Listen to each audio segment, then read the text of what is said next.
Okay. Beautiful, beautiful.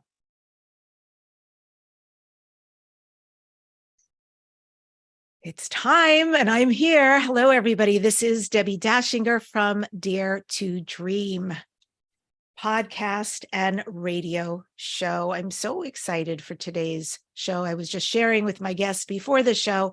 It's amazing sometimes to book somebody, but they get booked so far out.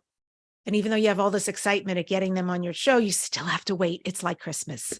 So today is Christmas for me, and I've got Jamie Price here. She's going to be talking about her crystalline soul healing modality and how she channels healing energies through light language. This is universal languages that affect great healing. And she's got tons of videos out there that you can watch on YouTube and also a great newsletter. Dare to Dream podcast won the COVR Award for Best Radio and Podcast Award. It is also listed in Apple Podcasts as one of the top self-improvement shows. It won and Welt Magazine for one of the top 20 best podcasts to listen to this year, and also is nominated for 2 People's Choice Podcast Awards and a Webby Award. Whew. Thank you guys so much for your support. This show is sponsored by Dr. Dane here and Access Consciousness. They do beautiful energy work out in the world. So if you'd like to become a facilitator or take a class anywhere globally, go to Dr. Dane here, HEER.com or accessconsciousness.com. I'm Debbi Dachinger. I'm a media visibility expert. I'm a book writing coach. And I also take authors' books to a guaranteed international best-selling status. I do all the heavy lifting for the author. And the third part of what I do is I help spiritual messengers understand how to get booked on radio and podcast shows, and then how to get massive results. If you'd like to learn how to do this, I've got a free gift for you. Go to DebbiDachinger.com/gift. That's DebbiDachinger.com/gift. Well, today I am speaking with Jamie Price. She is the author of Opening to Light Language and the Cosmic Consciousness Ascension deck. I'm going to hold up this deck should you be needing an oracle deck. And I'm also going to hold up her beautiful book, all in colors matching Jamie and I today. Thank you very much. Jamie is an energy healer. She's a channel. She's a teacher, and she's been teaching the path of empowerment for over a decade. She developed a profound healing modality, crystalline soul healing, with her Lyran guides. It's a powerful alchemical template of soul progression that heals and empowers, bridging the inherent wisdom of the human and higher self. In addition, Jamie channels healing energies in the form of light language, which are transformational creation codes that further align you with your soul. She teaches both of these modalities worldwide. Jamie offers unique and transformative classes for personal healing, light language downloads, and a healing light language deck, and her book. And for more information on the amazing Jamie Price, go to her website, and it is spelled JAMYE Price. And with that, I welcome the amazing Jamie to Dare to Dream. It's great to have you. Hello. Thank you, Debbi. It's so good to be here and to finally be meeting you live. Yes. So you and I met actually, like, I know it's divine circumstances when what happened. I'm in a light language class. Somebody asks a question, somebody else responds and says, when I started learning light language, I got Jamie Price's book. Someone writes down the name of your book. They go and buy it, not they go and buy it. And then they get the book and they open up and they say, wow, that's crazy. Did you know that Lisa Royal Holt is one of the many people who wrote the foreword and an endorsement in Jamie Price's book? Okay, well, I know Lisa. She's been on the show. I've gone to her workshops, etc. And then a woman I've not even known before, that somebody in Australia decides I have to meet. I'm in the US, she's in Canada. we connect. And in our beautiful and brief conversation, getting to meet one another, she says, I think there's someone who needs to be on your show. And I'm thinking, oh, I get pitched all the time. I've been doing this 16 years, but okay, she's so sweet. And not only was she sweet, she was connected. She sends me your website. And I said, well, I think I'm supposed to meet Jamie Price. And here you are. Yeah. I love those synchronicities. It just brings so much to the experiences. And then it helps us know all of these, I don't know, just all of these converging forces that are like, oh, here's information flow. Here's information flow. So when I got your email, I was like, oh my gosh, so much fun. Got to do this. And your name is, I've been obsessed with your name too, I have to say, because I walk around and I mispronounce it on purpose because I love how it's spelled. And so I've even made like a hymnal out of it, Jammy. I just love Jammy. If you ever decide, but is that your original spelling of your name? It is. It is. It was the 70s. So that's what my parents did. And that's actually what I tell people, because usually they'll sometimes see that there's a Y in it and then they'll spell it Jayme. And I'm like, no, if you're hooked on phonics, which is how I learned to spell, if you're hooked on phonics, it's Jamye.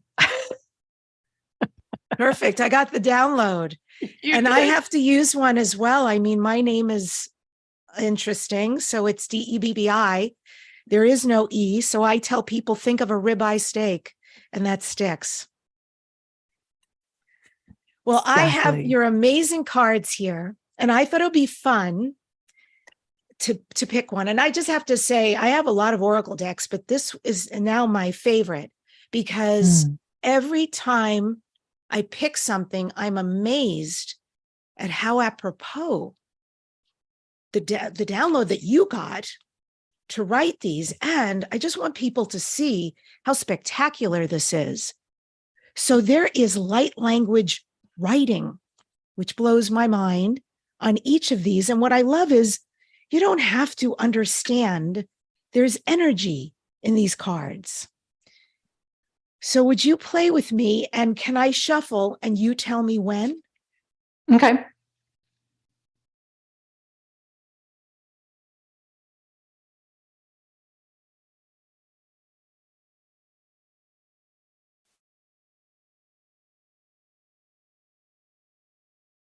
Okay, feels like a win. Okay. So this W-I-N. is our W-I-N. This is our theme. Oh, what a beautiful theme. This is peace, Pleiades expanding. Nice. Now I could read from your book. Can you give us an interpretation and maybe how that might translate to right now and you and I being together with whomever and all of who is enjoying this live or replay? Yes. So one of the things that I believe it's even the mantra in the booklet, but I don't have that by memory. But one of the things that I loved that was a core teaching of Ariane, the Lyran Council of Time that I channel, is that peace is an active state. And actually, I'm going to kind of back up and talk a little bit about the Pleiades first, because it's an important energy for many of us that have that connection, and the Pleiades are very connected to our human experience. But the reason they are the expansion suit, because there's 4 suits in the deck, is their progression through ascension was one of the most rapid, and they had a much quicker movement through not focusing only on the negative, nor just avoiding the negative. And that was something that was a Lyran Vegan exercise for who knows how long. But the Pleiadians really had the support to move through that much more quickly because they did the integration phase of the negatives and positives, quote unquote. And peace is something that is an active state, that we are in a creative mode when we're peaceful. And that takes some reworking sometimes and applying it into our everyday life, especially in these times where these past however many years have felt, at least 3 years, have felt so intense and amplified. And so peace is like a symphony. It's like a melody. It's going to go up and down, and it's going to have peaks and valleys. It's going to have things that stir you into something that's like, yes, and then something that's poignant.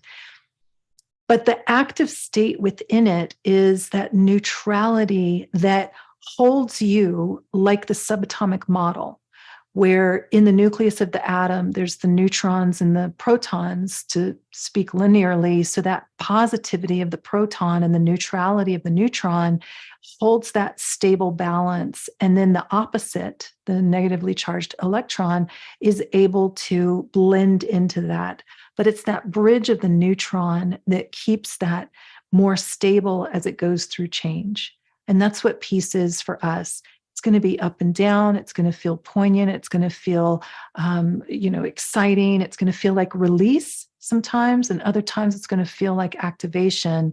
But it's the active state of creation that keeps you open to all of the information, what may seem positive or what may seem negative, that's in your life that creates that new form. So I love that that's what we got, because what I especially started noticing, I would say at least within a year, maybe for 2 years now, peace took on a whole different exercise. It was kind of like lifting weights, where you're like, oh, this is easy, I can do this. And then you go and you have to, it's time to shift something. And you're like, whoa, this is hard. What's going on? And it's because you're at that next level. And that's what it's felt like for so a couple of years at least, connected into peace, where it's like I am have to more actively maintain my peace within the external that's going on. Powerful. Do you have any suggestions for people in these interesting times where it is the peaks and valleys, and certainly so much externally is changing, but from what I understand from people, things are falling away that just don't serve you. And it's not always very comfortable. It's not always something that someone actively made.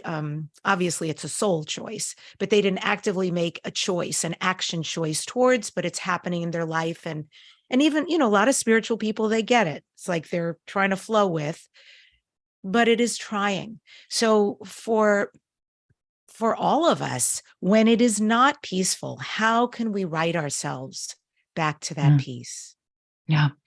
So, especially in these times, but I've been using this practice for a long time, which is have a variety of things that you can go to. So I call them my list of go-tos, because one day I can meditate very peacefully, no music.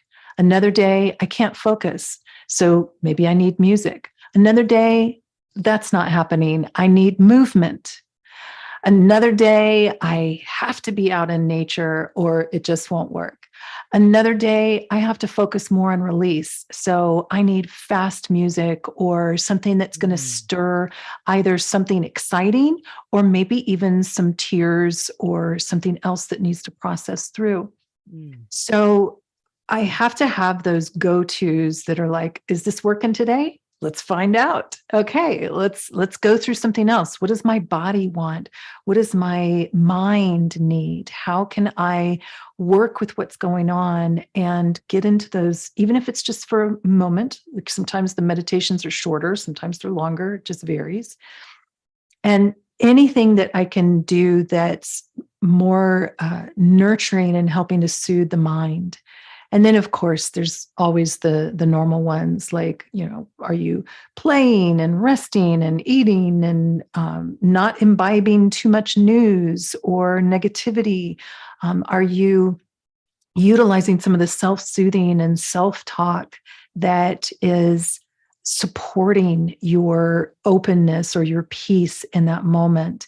And especially maybe this past 8 or 9 months, that self-love and self-nurturance has been really important. We're continuing to change really rapidly. So the sensitivities go through ups and downs.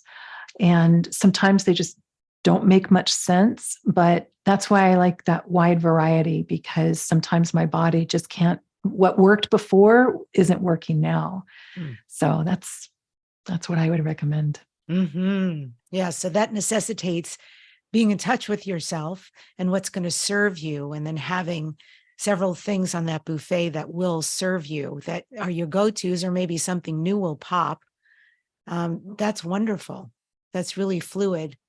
I like that a lot. You call the natural process of ascension an ever increasing conscious connection with the subtle realm. What do you mean by that, Jamie? So to me, this process that has physical changes to it. It certainly has mental and emotional changes and spiritual changes, how we focus our life. But the core of what it really is more of a conscious connection with the non-physical, the subtle realm that's always been there. And this is why, for a very long time, it's not like it just began at a certain time, but there's been much more of an increase of focus on what are we thinking and feeling for decades now. So that part we've been doing a lot of exercise with. So the conscious connection with the subtle realm first starts with our thoughts and emotions and our intentions, because that's what Ariane calls our subtle bridge. Subtle speaks directly to subtle, and the thoughts and emotions and your intentions are your speaking directly to the subtle. Another way of saying that is the subconscious mind becomes more merged with the consciousness. And so we're processing through a lot of beliefs, a lot of old trauma, opening up to more empowerment so that we can handle our sensitivity, so that we can handle the connections that we're meant to have. And that process is very natural to us because it's always been there. It's part of us. And it's another aspect, actually, of that subatomic modeling that Ariane has talked about for so long, where that 99.99999% space, we have that same ratio within us. We are a little less than 1% matter, this part, and then 99.99% space, or subtle, or potential, or the unformed. And so we're becoming accustomed to dealing more with the unknown, with the potentials, with the unformed, with the rapidity and ease of working more with that vast engine that builds worlds, rather than just efforting. And then we're blending those two, because we're still in physical, we're still having the experience of separation. And that's a valid part of our experience. But we also know there's more to the story, and getting used to the invisible and the subtle and the unformed and the unknown takes some application into the next layer of your experience. And it's very natural to us. They also say life is fail-safe towards love, because we come from love. We are love. Love is the binding force of life. And it looks very different in different experiences. You know, some of it might feel more effusive. Some of it might feel a little more stern or stoic, or connective or mental. But as we keep getting back to that core, we're getting into a core of connection that is what ascension is about. So we're bridging that higher frequency self into the physical realm and applying them both together. You mentioned the unformed a few times. So it sounds like there's a new sense of that. I mean, clearly all of life is no thing, right? And we go into that space, quantum, 0 point, no thing. That's where creation takes place.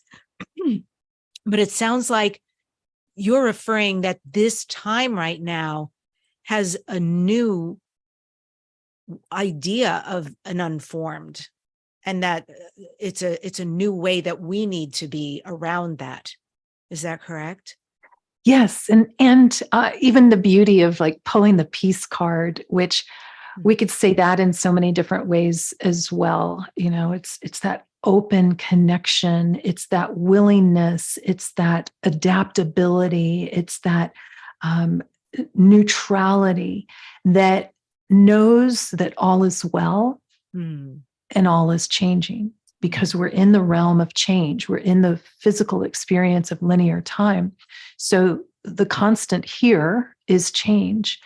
And when we're flowing through that in that open state of peace, we're in an active state of creation that says, I'm a creative being. I know that all is well. I know I'm creating in this present moment. I hold all that's ever been experienced in the past in the present moment. And I hold pure potential of the future in the present moment. Mm. So becoming accustomed to that means that you have to let go of some of those expectations of, well, I see what's happening in the world or in my life. And so there we go. That's, the science or the fact or the way that things are. Well, we're the ones that are so focused on potentials that we can be in that present moment, understand those, and also hold potential. And that's where things start to move at the rate of synchronicity, that where changes come in that aren't just the old with a new facade, they are the unformed, because we're breathing them into the physical. And maybe some of them will happen in our lifetimes. Maybe we'll experience them directly in our life.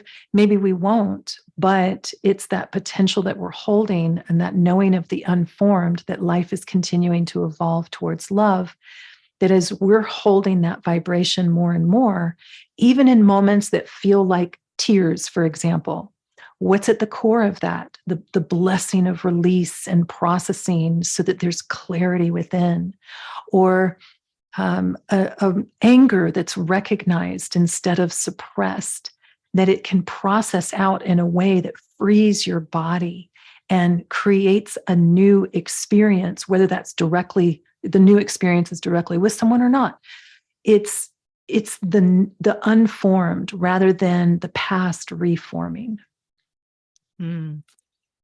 You had I loved your book, by the way. Your story is amazing. And you had these off-world memories of being a Lyran. Hi, sister. Me too.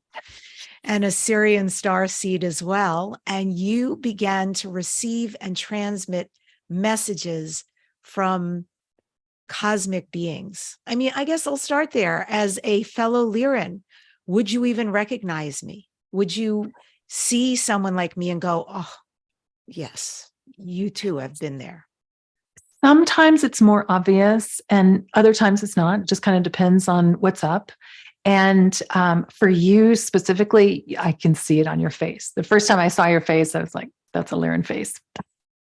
I don't know what it is. It's like the lion connection or something. It just feels like you have that cat energy that just feels strong sometimes.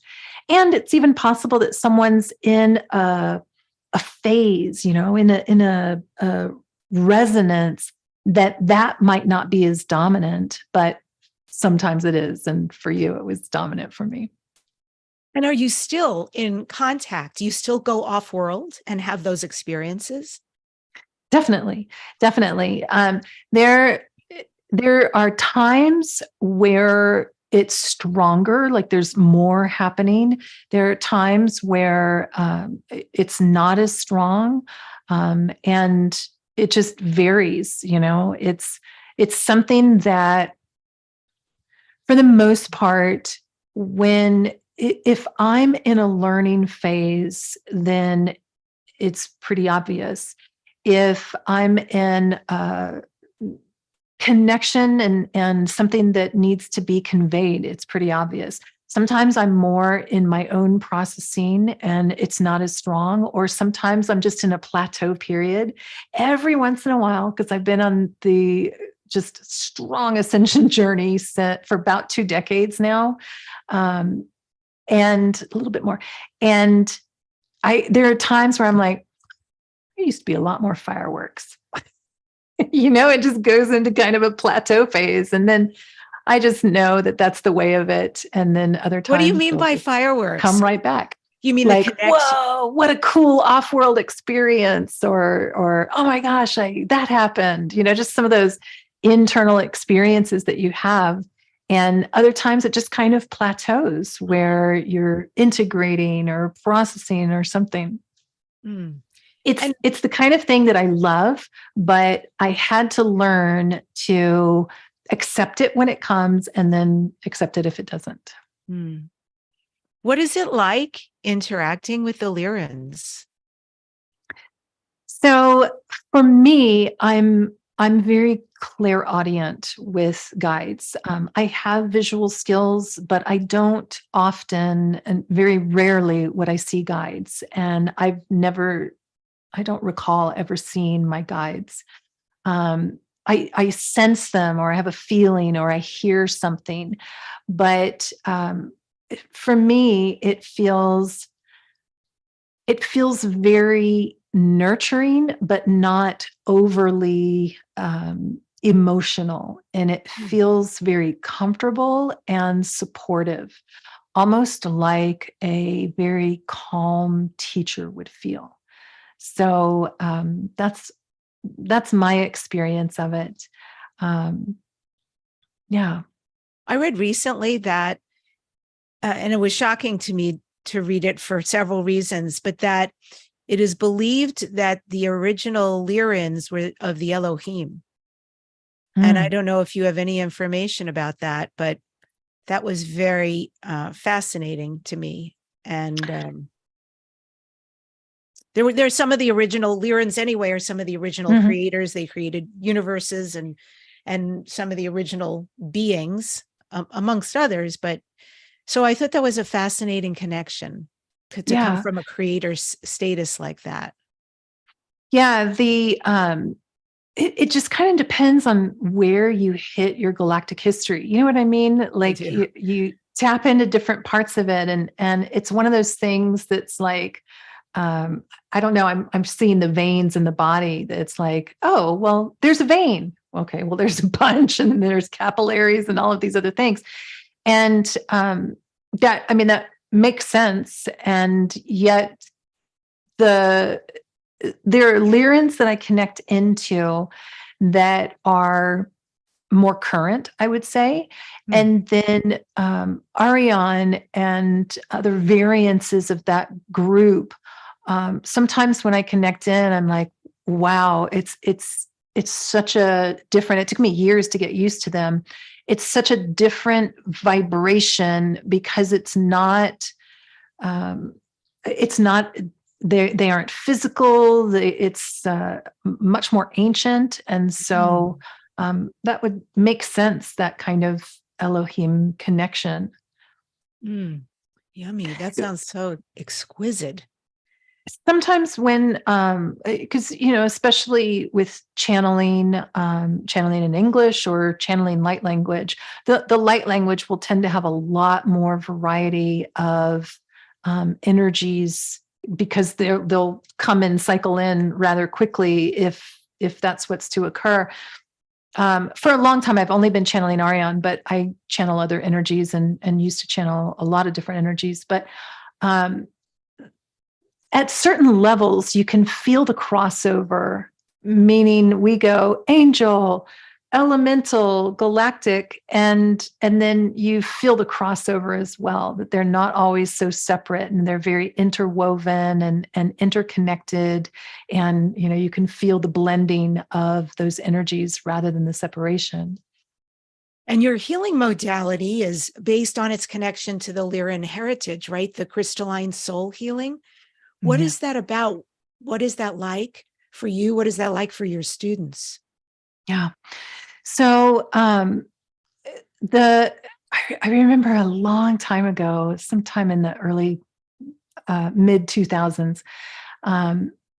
It was the first time I had found out that I was Lyran, and I had a session with someone, and it hadn't happened yet, but I got this message. I was just sitting there, and all of a sudden I thought in my head, oh, I'm Lyran. And stuff just started flooding in, but not stuff that I could really identify. And so I was just like, okay, well, whatever.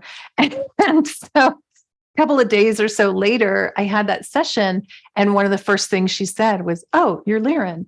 And then she was talking a little bit about their template builders. And that just felt like zip right over my head. I didn't understand what that meant or what to do with that at all. So as I started doing healing, because I was just so passionate about it, and my guides were teaching me different aspects and things like that as I was working, eventually over time, I realized that I had created a template. And a template works just like a program that you would run on your computer. Like, say you run a database cleaner or something like that. It's running and it's checking for certain things. Oh, it has this. Okay, well, what do we do with that? Okay, it doesn't have this, skip it. Oh, it has that. This is what we do with that. So that's in essence what the modality is. It is an alchemical template that is running through a lot of different topics that are seeding always to your higher self. If something's appropriate for you to release, it releases. If something's appropriate for you to activate, it activates. And so the alchemical template is interacting with your field, and your higher self is the ultimate decider of how that process will release and activate. And is this something that comes from you? This is so you teach in person or online, and so it sounds like there's constant transmissions going on. So I teach it in person and online, although this year I'm just doing it online. And so I go through each section of the template, because there's many sections of the template, and I initiate that section into the student's field. And then they end up with the overall template at the end, with all of the programs that are going to run and release and activate. And then whether it's you wanting your own healing, or some prayer that you want to send to earth or someone else, or if you're working directly with people and they come for a healing session and they have a certain thing going on in their life that they want to shift, then they run the template for that issue. And it will release and it will activate as appropriate for their higher self, for their moment. And so the process through my guides was teaching every aspect of that template to me through experience. And then that's what I'm initiating into their field. And then that's what they're using to facilitate change for themselves and others and earth and things like that. That sounds amazing. Really amazing. It's so much fun. So much fun. I love it. And actually, I have a class coming up in April, at the end of April. And the thing that I really love about it, because I finalized this back in like early 05, somewhere in 05. And I had been working on it for years. And for some of those years, not even knowing what I was doing, that I was creating a template. I just kind of thought I was a little obsessive, like, what if this, what about this, and what about this? And so I was just making lists and gathering data. And then eventually I realized I was making a template, but right there at the end. And at that time, I started teaching it to people, and it just they weren't quite ready yet. The people that took it were, but it just wasn't quite ready. And then I moved to Sedona, and I stopped teaching that and started teaching light language. I knew I would come back to it, but I knew it wasn't quite time yet. And then I want to say in 2015, I started teaching it again, and was teaching that every year. And I could see now, from that vantage point, like, oh, it makes sense to me now, because the way we understand our subtle field, the way we understand our intentions, how we understand the blending of physical and non-physical rules, that's what this is all about, is that blend of, I'm in physical, how do I work with the non-physical? And so it goes into a lot of detail of how we interact on the non-physical. So you're naturally applying the rules of the non-physical realm, or you're naturally amplifying your ascension. And that's what that template is teaching so clearly, is that your intention has this myriad of effect. It has this cascade of effect at all times. And so the more we become conscious with that, and we recognize all of the supports and the layers of healing that are available to us with actual ease, it's a complex template, but it's also very simple. And that's the overall thing to learn with the working with the non-physical. It's complex, but it's overall very simple when you stay in that knowing, and you develop that sense of peace, that neutrality. Then you're more open to the flow of information. And our biomechanism is so beautifully attuned to already filter out the stuff that we don't need and give us signals and kind of bring them up when we're ready. It's just a matter of listening more. And in essence, that's kind of what the whole modality is about, is you're listening and seeing what the template does. Wow. Sounds like coding.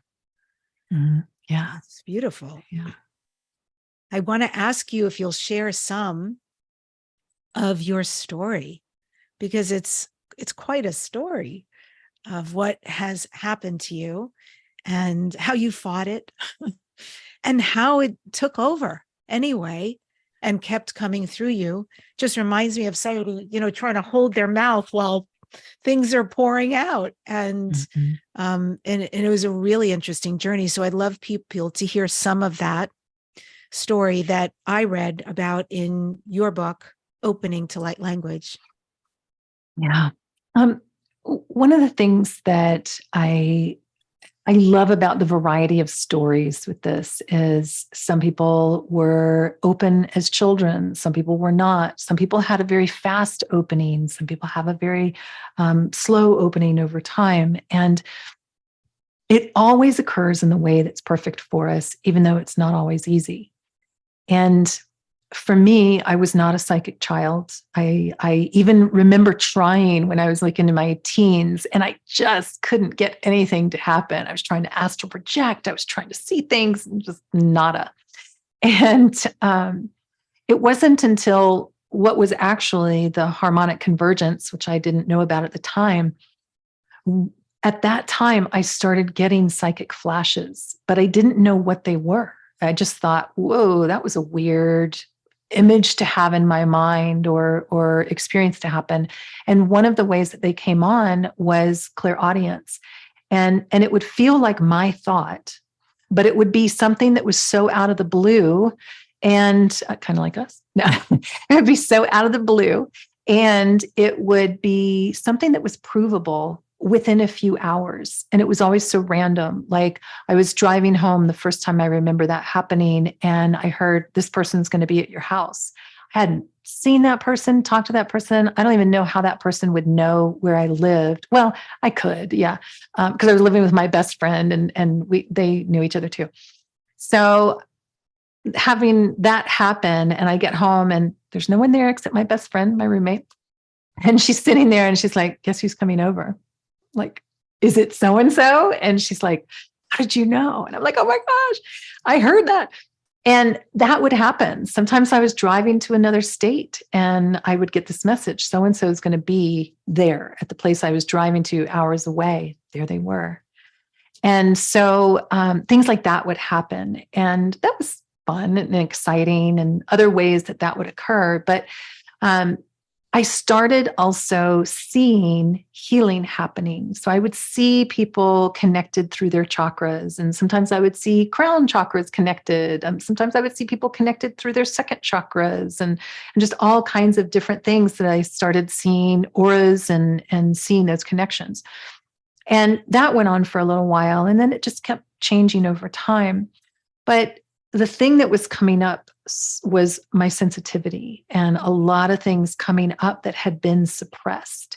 And so that started to create depression within me that I had to deal with reflexology and then dealing with my mental and emotional around that, getting into more empowerment and boundaries and things.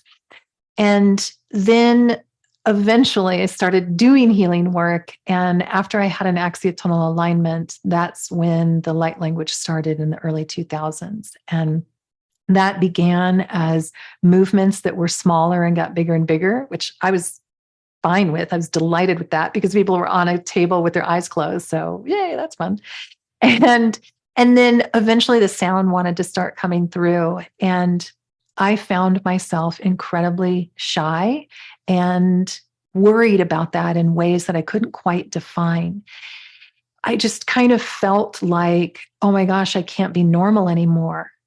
I don't even know what I thought that was, but I would go to like a channeling or some kind of spiritual event where I used to be able to enjoy those things.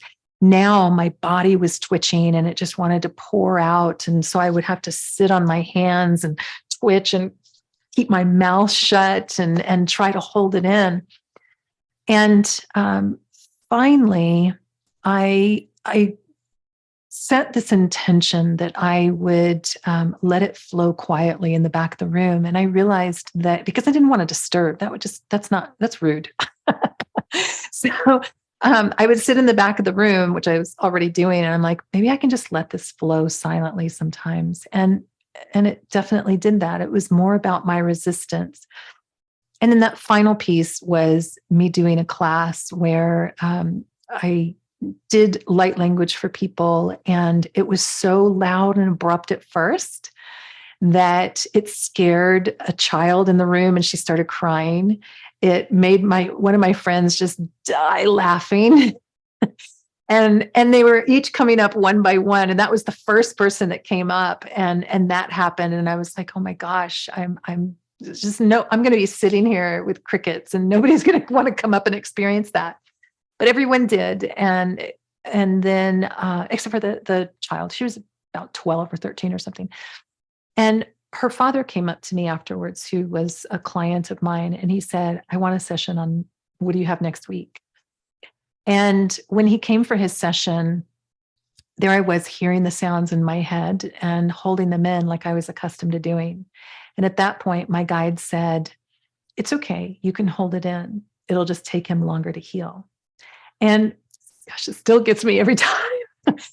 And I knew what they meant. They didn't mean, light language is the only way to heal her. It's the best. It wasn't that. It's that I was holding back. I was at a new choice point. I had been nurtured through that whole process. And now I was at a new choice point. Here's someone that has seen it at its biggest. It scared his own child. And he's like, I want more of that.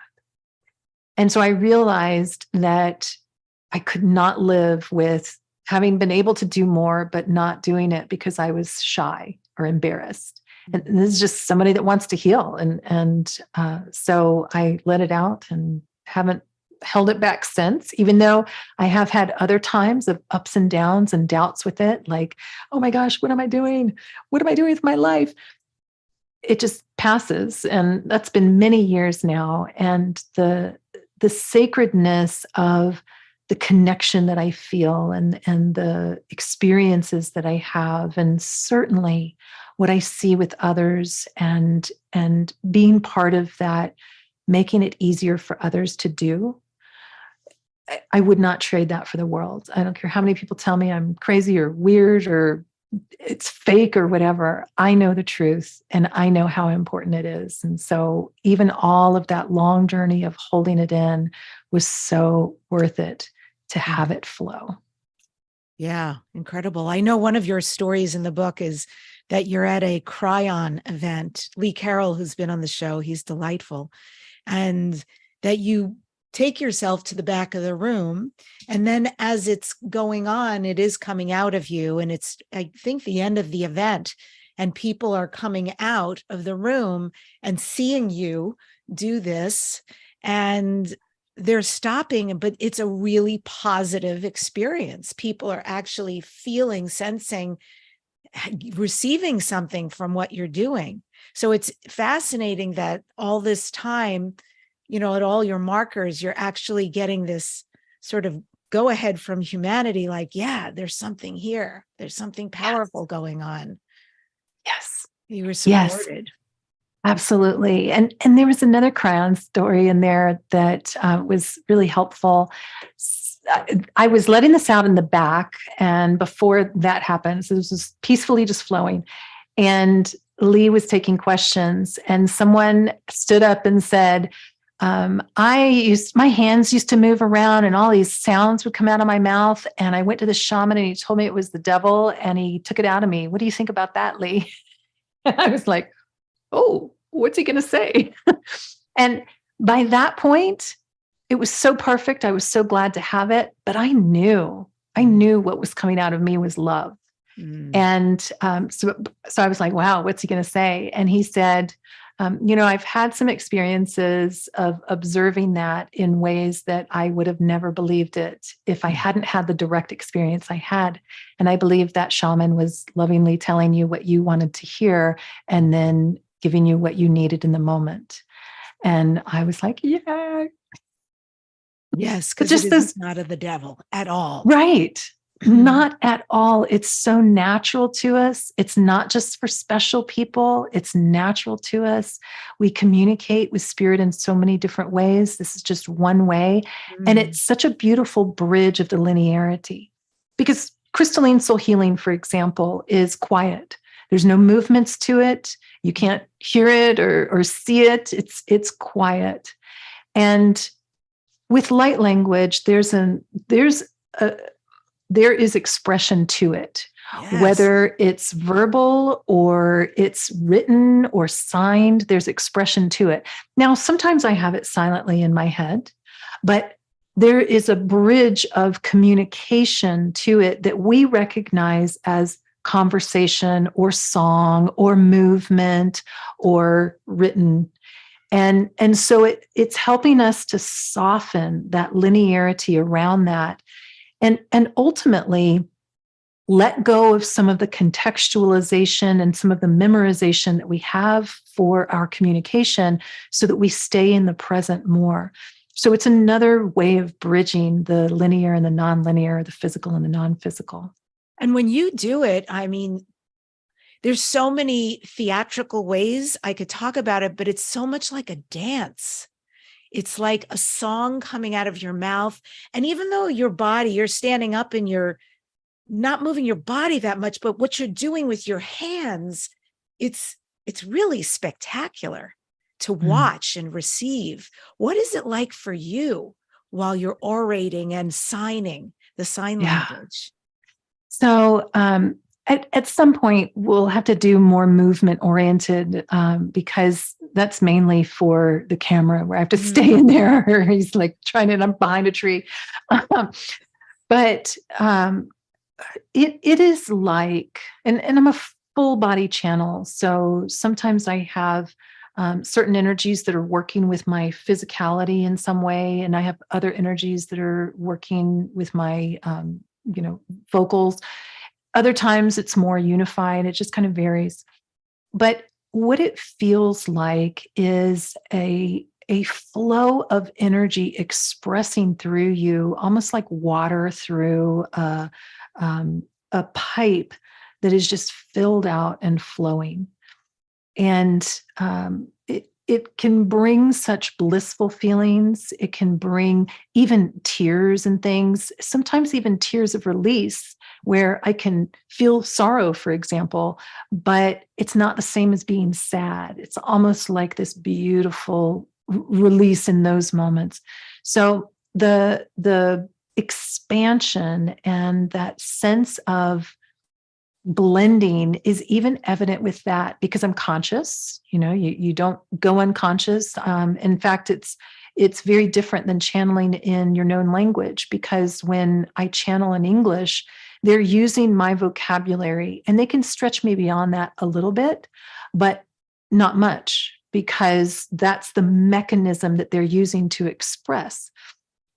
In essence, it feels like I'm channeling and I'm connected to something that's beyond me, but I have to stay a little removed, because if I focus too much, like, oh, that reminds me of this thing that happened, then I start to pull the channel off because they're using my mental capacities, my language capacities. When I channel light language, it feels like I'm channeling in this wide open flow that has a different focus to it, where all of that is occurring and I'm observing. Whereas when I channel in English, I have to just listen and not observe too closely. So it's a really interesting flow of connection with life. And they both have their value, but it just helps to really blend the experience of I'm me, I'm experiencing separation. I know what it feels like to move my hand. I know what it feels like to make sound out of my mouth. And I know what it feels like to let that flow without my creation of it or my impetus. Oh my So it's gosh. really expansive. This light language thing, it's not that it's new in my world, but it's new for me to do in this group that I'm meeting with. And in the beginning, it was so uncomfortable. I was here and trying to get out of here and just let whatever happened.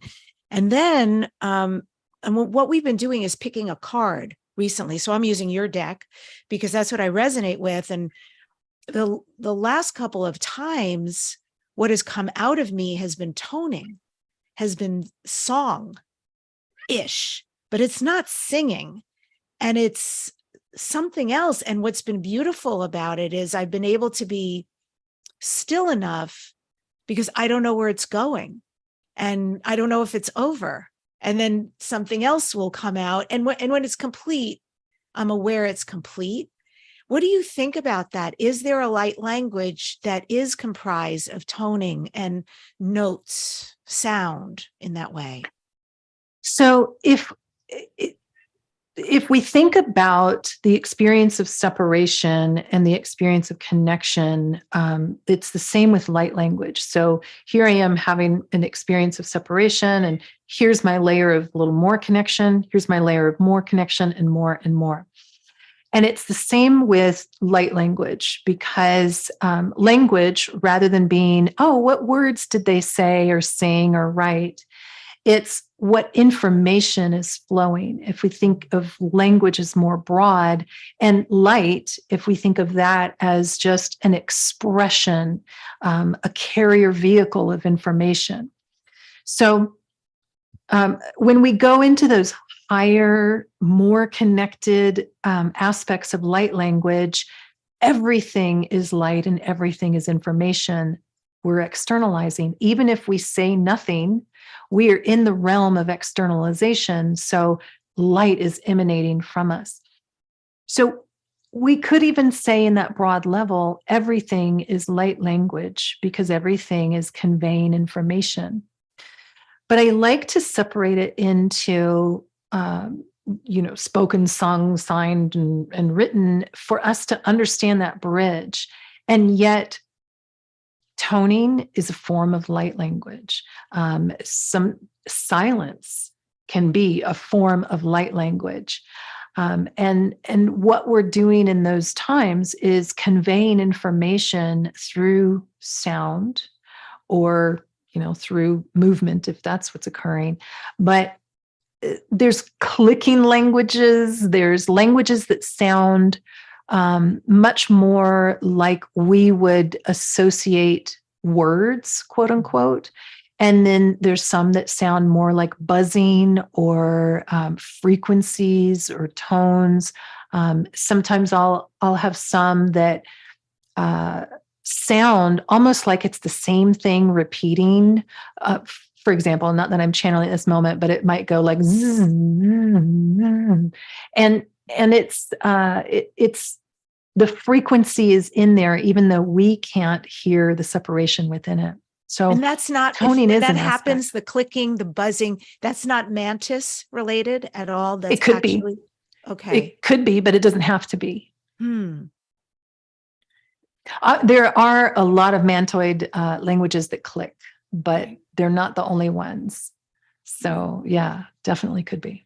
So many types of light language is what you're saying. And I know based on your book, there's Elven, there's fairy, there's angelic. I even heard somebody say dragon, which I'd love to hear. And so Absolutely. is it ad infinitum? How many Absolutely. variations? Absolutely. Because um, conveying information like that is inherent to life. We just all do it in different ways. Even the amoeba that doesn't, communicate like we do, it's still conveying information into the field. So, any kind of species, whether that's an animal species or a human or galactic species, angelics, elementals, all forms of elementals, they all and Earth could be ancient Earth, it could be future Earth. There's two main categories of light language. There's glossolalia is a technical term for it. They're all unknown to the channeler, but it's a language that's not known on Earth, like angelic or galactic or elemental. And then there's xenoglossia, which is unknown to the channeler, but it's a language that is known on Earth. So we also have the capability to channel in Earth languages that are current that we don't know. It's also But wild to hear somebody doing light language and they're not even trailing off yet. And they interrupt themselves to go into English and translate what they've been saying, almost like you were speaking French fluently. And then suddenly you're trying to explain to everybody who's an English audience, oh, this is what's being said. And then you can go back into the light language. That is mind blowing to me. yeah, yeah, absolutely. Because there's a consciousness while you're in there. And many times it will happen spontaneously, and that will seem like that wasn't my choice. You can pull it back eventually if you really wanted to, but the flow of it can be stopped and started within reason. So some people will do that in English. I tend to write notes when I'm in like session or something because I'd rather just scribble and keep the flow going. But it's all just a personal preference and Wow. whatever works for you. And it might change at another time. So always be open to however that's flowing. And it's expanding so rapidly right now. It's Yes. really beautiful to see because it's part of our ascension. And that doesn't mean someone has to do it in order to be on an ascension path or to ascend, but it's part of it. It's something that's available for us. And so I just absolutely love it. And I would love to be activated if there was a way that, third eye, whatever it would take to have my field, my being activated to do this. I'm just so fascinated by it. Do you actually activate people for light language? Is that possible? And how does that work? Absolutely. For some people, it's going to happen naturally, and there's no, direct connection of, that was the activation. For others, hearing it or experiencing it will activate it. And for others, that doesn't activate it. It just takes a little bit more effort. But if somebody wants to do it, it's there and available. I mean, even in my book, I go through exercises to speak it or sing it or write it or sign it. And it's definitely available to us. And because you've already got it coming through, you've had some experiences with it, you're activated, and yet expansion will always occur. I still have expansion that occurs because that's part of this realm, the realm of change. So, yeah, you're activated and you will continue to activate more. I love that. Okay. Well, this feels like a good time, if it does to you, to do an offering. And if you would be willing to, and I want to leave it up to you and those who come through you or wherever, whatever energy you're in right now, to do a channeling and or light language, both. We're here for it. Great. So what I was getting as you were talking was actually working on peace, the card that you chose.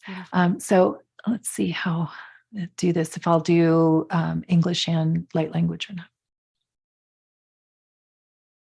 Okay. So at the very least, I'm going to start with crystalline soul healing and light language, and we'll see if English comes or not. So everyone just take a nice relaxing breath. And if you feel more comfortable, you can even state aloud or silently, I only allow what is for my highest good. And as I'm doing the frequencies, just see what you notice. Anything physical, mental, emotional, any psychic impressions. Deru hamdiaru tana niet. Zamoshana tani nemo krodumat at so. Samshora kren de hat at urepekteert atiert unun such mna rankrandat at sandut Tamu kanantrat anansakraya hand id unum brand hatiet antut sum ma kranchat id itieret quem jaurat andi I. Pesund hatir tush grandat hima damur men sukruratant kananchantat im bror hakrerat andi etiet ian unum adsachat numda dal I. Iksen torma I. Som charakrandat hidet urem nan zizerut non chokrorim et dandat him kram charat ukur krayat andat I. Esuraka.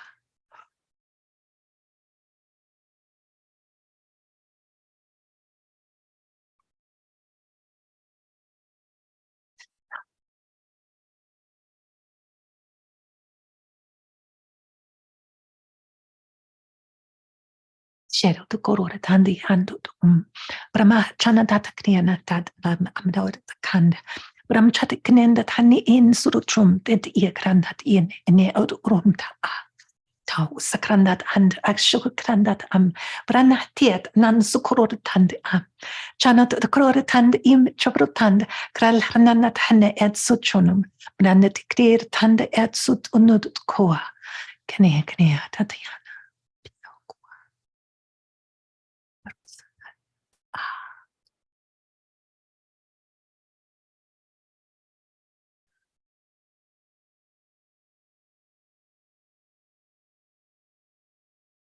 Remam nausa nen Horaman naurat enen nan shukor tandit im brananani il reneat such koreram anshiragrendet hel rununund danandik and krorma ost kriendet et siet sum kakiem ashandut hand Brannat o koremet, nen so koret handi I, nenen sur am shairo koram mo Nimma grandat I.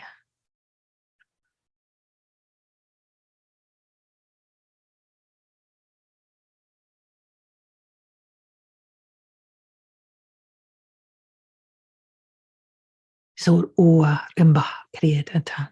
Mnam hashanut mrenda kral rene randu. Mnam orme kororum akrayan dana die urut sakrorime. Hier hue mea en such grandat hire id onoralele. Bramat ononen sanshor kreer en shergrup and ni. Nin sut urukrut en glel rinen sheruma nema. Damor am jarakrot and kral rana at nin se hit id. Sukwa.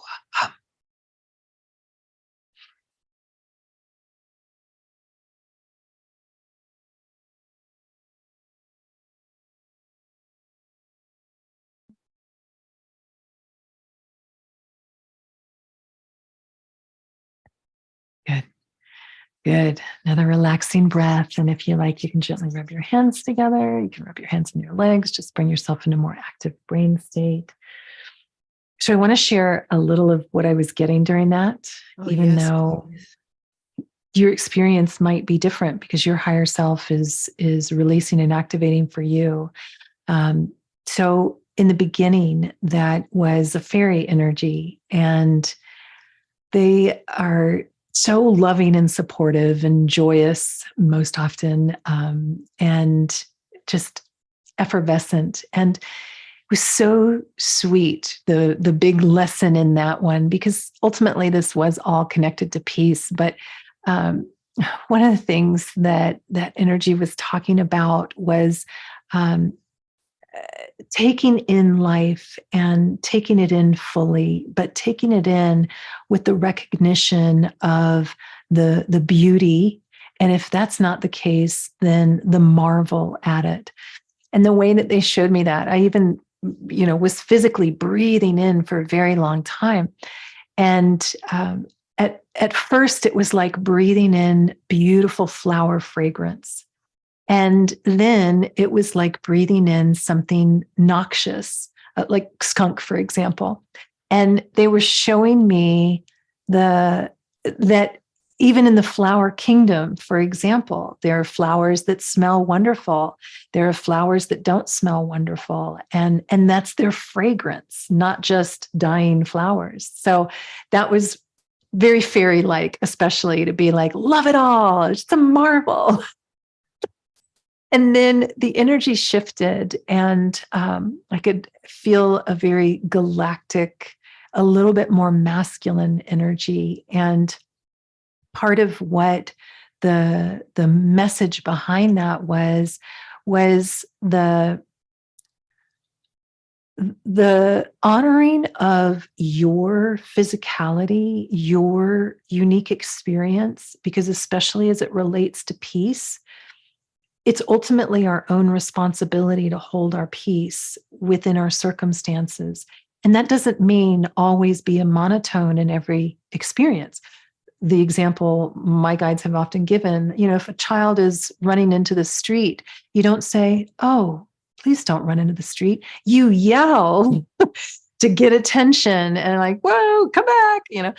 So it depends on the situation, but that we are responsible for our peace, which means love and nurture the self, really hold that peace because we each deserve it. It's part of our divinity. It's part of our divine service.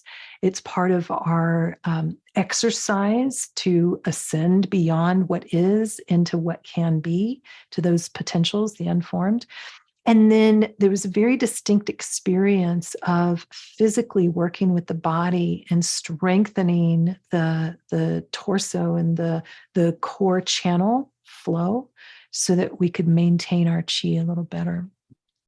Oh, wow. I felt that so strongly. That was so beautiful. I had tears in my eyes.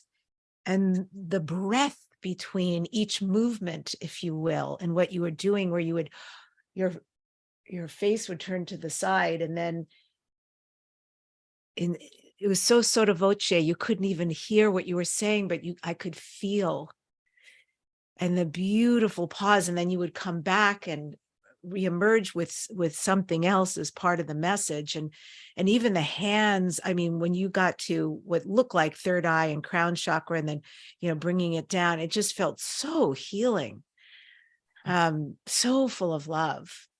That was exquisite. Thank you. Thank you. Thank you. Mm. And this is something that we can all do.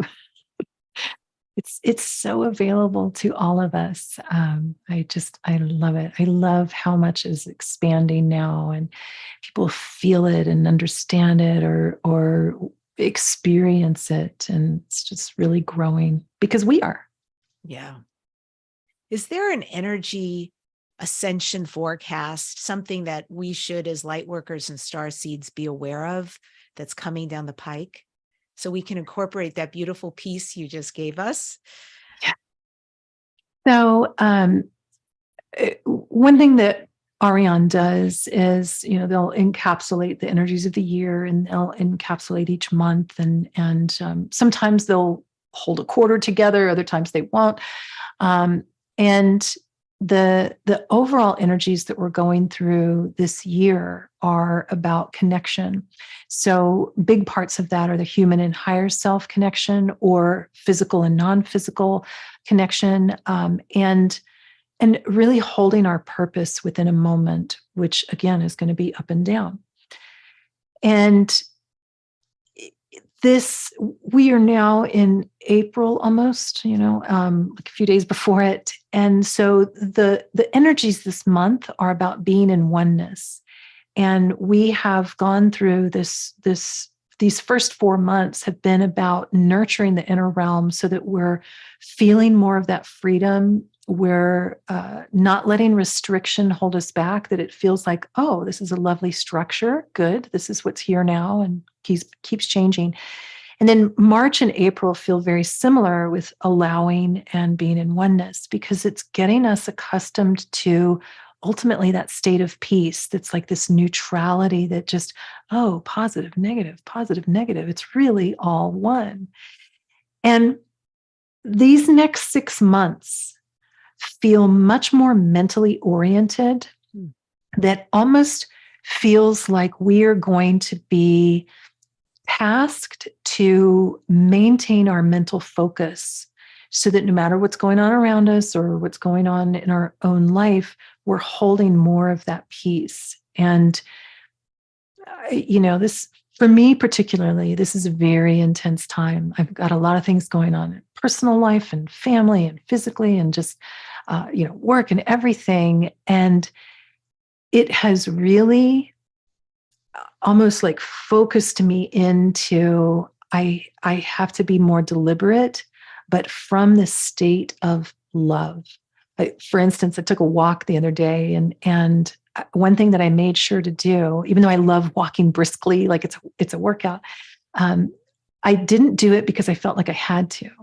I made sure that energy was coming from joy and sharing of nature, which I can often sneak in there and be like, I should do it. Oh, this is workout. And then I'm like, oh, just love nature.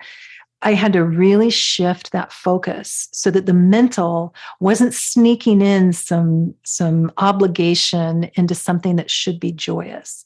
And that's how our creative state should be.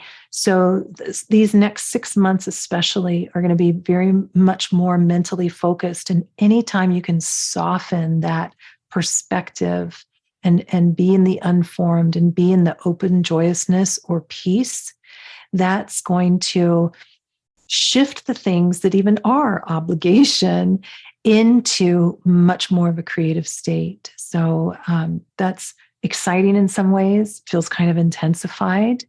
And yet they rarely give me stuff that's much more ahead, but I have this, got this message that October is very much a whole other layer of opening, especially with the throat chakra. So it's kind of prepping us for that. Wow. Thank you. Wow. Incredible. So folks who are interested, I know you've got these amazing cards. We experienced one of them today called the Cosmic Consciousness Ascension Deck.